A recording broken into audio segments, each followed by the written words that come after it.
بسم الله الرحمن الرحيم. اللهم لك الحمد كما ينبغي لجلال وجهك وعظيم سلطانك. اللهم لك الحمد حتى ترضى ولك الحمد إذا رضيت ولك الحمد بعد الرضا. في louange الله سبحانه وتعالى. اللهم صل وسلم على حبيبنا محمد صلى الله عليه وعلى آله وسلم تسليما كثيرا. رب اشرح لي صدري ويسر لي أمري واحلل عقدة من لساني يفقهوا قولي. السلام عليكم ورحمة الله وبركاته. Engagement de paix. Que la paix d'Allah subhanahu wa ta'ala, sa miséricorde et ses bénédictions soient sur vous, mes frères et sœurs, partout dans le monde. Bonjour mes frères et sœurs en humanité. Sans transition, on continue l'histoire de Gary Miller. Celui qui n'a pas vu la première, il faut qu'il voie la première. Il aura des merveilles, des trésors. Inch'Allah, il continue sur la deuxième. Et n'oubliez pas de propager ces vidéos, s'il vous plaît. Ne soyez pas des consommateurs qui disent « ça m'a fait du bien ». S'il vous plaît, propagez le bien, s'il vous plaît. D'autres ont besoin de tout type de rappel. Je n'ai aucun mérite dedans. C'est Allah subhanahu wa ta'ala qui a promis que c'est par l'évocation d'Allah subhanahu wa ta'ala que les cœurs s'apaisent. Fais le rappel parce que le rappel profite aux croyants. Donc s'il vous plaît, propagez. Donc on continue sur Gary Miller, qui était un évangéliste qui a promis à l'église qu'il allait trouver de belles choses, des contradictions, des fautes dans le Coran, qui détruisent, qui s'apprend le Coran définitivement et qui détruiseront le Coran. Voilà, donc c'est un mathématicien évangéliste qui avait fait des conférences avec Ahmad Deedat. C'était un contradicteur de Ahmad Deedat. Et regardez son évolution quand il a commencé à s'intéresser vraiment au Coran. Donc il dit, parmi les histoires ayant surpris le docteur Miller et qu'il considère comme des miracles, celle du prophète Mohammed sallallahu alayhi wa sallam avec Abu Lahab, avec son oncle Abu Lahab. Donc il dit, Abu Lahab était un homme qui détestait tellement l'islam, qui suivait Mohammed sallallahu alayhi wa sallam partout pour dénaturer ce qu'il disait. Quand il voyait le prophète sallallahu alayhi wa sallam en train de parler avec des étrangers, il attendait jusqu'à ce qu'il finisse ses entretiens pour leur demander « Que vous a dit Mohammed sallallahu alayhi wa sallam ?» La vérité est tout à fait le contraire de ce qu'il vous raconte. Il racontait l'opposé des propos du saint prophète Mohammed sallallahu alayhi wa sallam afin de faire douter les gens de lui. En fait, 10 ans avant la mort d'Abu Lahab, donc 10 ans avant la mort d'Abu Lahab, un verset révélé dans la sourate Al-Masad, les fibres. Cette sourate affirme que Abu Lahab est destiné à l'enfer. Autrement dit, il ne va pas se convertir à l'islam. Donc pendant 10 ans, Abu Lahab avait la possibilité de s'adresser aux gens pour dire « Mohammed dit que je ne vais jamais me convertir à l'islam et que je vais aller en enfer, alors que je vous déclare à présent que je me convertis et je deviens musulman. Voyez-vous maintenant, Mohammed est-il sincère ou non? La révélation qu'il reçoit est-elle vraiment divine ?»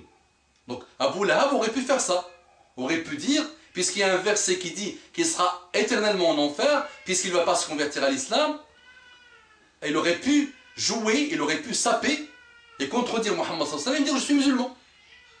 Mais, écoutez bien, regardez ce que va dire Dr Miller. Cependant, Abu Lahab n'a rien fait de ce genre, bien que son attitude était toujours de contredire Mohammed sallallahu alayhi wa sallam. Il n'a pas réussi à le contredire cette fois-ci. Ainsi, la logique de ce récit est que le prophète sallallahu alayhi wa sallam s'adresse à Abu Lahab en disant « Si tu me hais et que tu veux me vaincre, je te donne l'opportunité pour contredire mes propos. » Or, il ne l'a pas fait pendant 10 années. Il ne s'est pas converti à l'islam, ni même a fait semblant. Pendant 10 années entières, il avait la chance de détruire l'islam en un rien de temps. Or, ceci n'est plus la parole de Mohammed sallallahu alayhi wa sallam, n'est pas la parole de Mohammed sallallahu alayhi wa sallam. Il est l'œuvre de celui qui connaît l'inconnu, celui qui sait que Abu Lahab ne va pas se convertir à l'islam. Comment Mohammed sallallahu alayhi wa sallam aurait-il su qu'Abu Lahab allait confirmer ce que dit le verset, si ce n'était une révélation d'Allah? Comment serait-il autant convaincu pendant 10 ans qu'il s'agit de la vérité, si ce n'était qu'une révélation d'Allah? Pour lancer un si grand défi, on ne peut avoir pour appui que la révélation d'Allah. Regardez la révélation d'Allah, ce qu'elle dit. que punissent les deux mains d'Abu Lahab et que lui-même périsse les deux mains d'Abu Lahab et que lui-même périsse. Sa fortune ne lui sert à rien, ni ce qu'il a acquis. Il sera brûlé dans un feu plein de flammes. De même sa femme, la porteuse de bois à son cou, une corde de fibres. Dr Miller parle d'un verset qui l'a ébloui par son miracle mystérieux.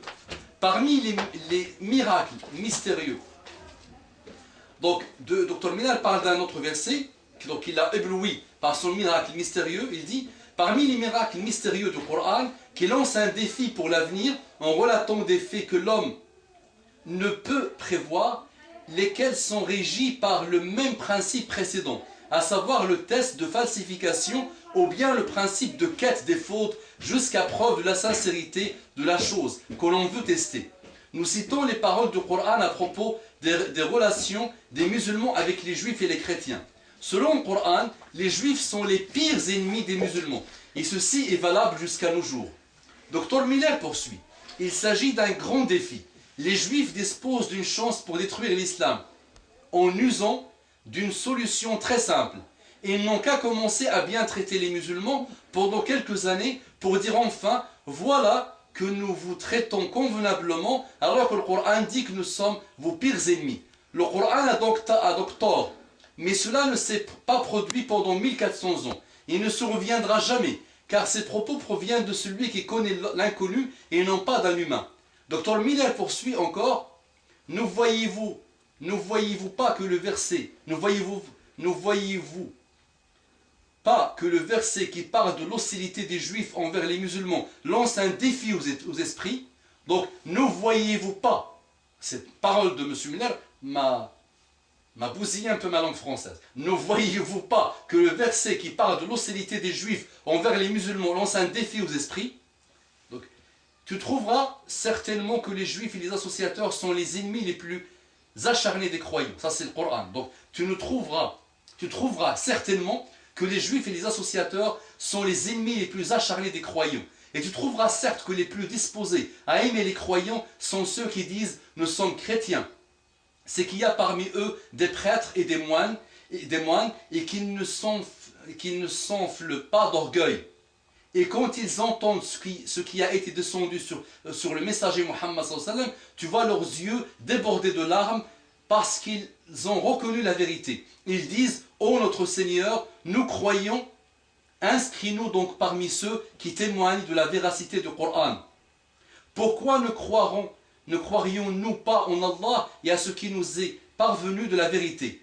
Pourquoi ne convoitions-nous pas que notre Seigneur nous fasse entrer en la compagnie des gens vertueux ?» Surat al-Ma'ida. Donc voilà, ça c'est surat la table al-Ma'ida.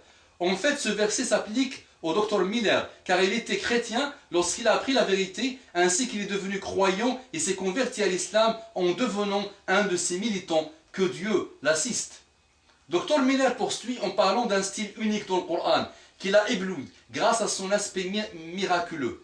Donc il existe dans le Coran, sans le moindre doute, une démarche unique et extraordinaire qu'on ne rencontre nulle part. En effet, le Coran vous donne certaines informations et vous dit « vous n'étiez pas au courant de cela auparavant ». Par exemple, Surat Al-Imran, Surat 3, verset 44.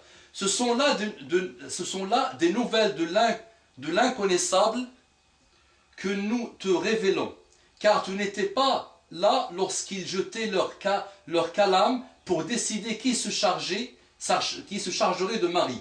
Tu n'étais pas là non plus lorsqu'ils se disputaient. Surat Hud, Surat 11, verset 49. Voilà quelques nouvelles de l'inconnaissable que nous te révélons. Tu ne les savais pas, ni toi ni ton peuple, avant cela. Sois patient, la fin heureuse sera aux pieux. Surat Yusuf, Surat 12, verset 102. Ce sont là des récits inconnus que nous te révélons. Et tu n'étais pas auprès d'eux quand ils se mirent d'accord pour comploter. Dr Miller continue. Et là, je vais devoir faire une troisième intervention vidéo autour de ce que Dr Miller dit. Allahumma salli wa sallim ala habibina Muhammad. N'oublie pas de propager ce rappel, Inch'Allah.